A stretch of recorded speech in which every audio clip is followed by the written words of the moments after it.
I've never done a groom speech before, and hopefully I'll never have to do one again. I haven't really done any research, but I think you're supposed to tell funny stories and be nice about your future partner. So I thought I'd tell you about our first date. Me and Priya had a very 21st century romance. I wish I could say our eyes met across from a crowded bar, or that I bumped into her in the library carrying a big stack of books, but we actually met on Tinder. After some electronic small talk, we eventually went on our first date, and I took her to my favourite coffee bar in Newcastle. I later learnt that both caffeine and dairy make her incredibly unwell, so that was a good start.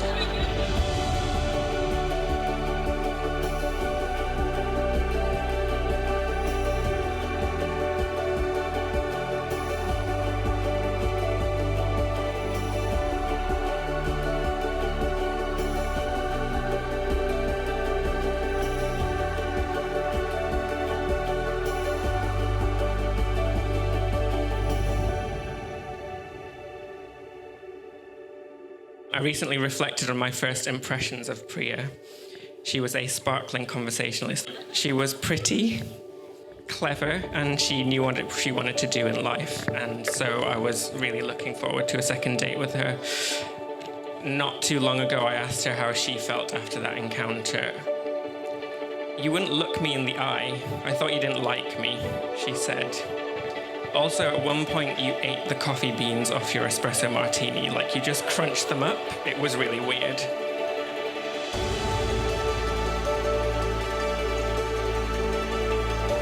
Eventually, the time came for us to part ways, and being a gentleman, I offered to walk her home. She looked at me slyly and said, "Why don't I walk you home instead?" Oh, I thought. Good sense of humour. Independent. She was ticking a lot of boxes. After we'd been dating for a while, she told me, "I didn't want you to know where you lived, in case you were a murderer."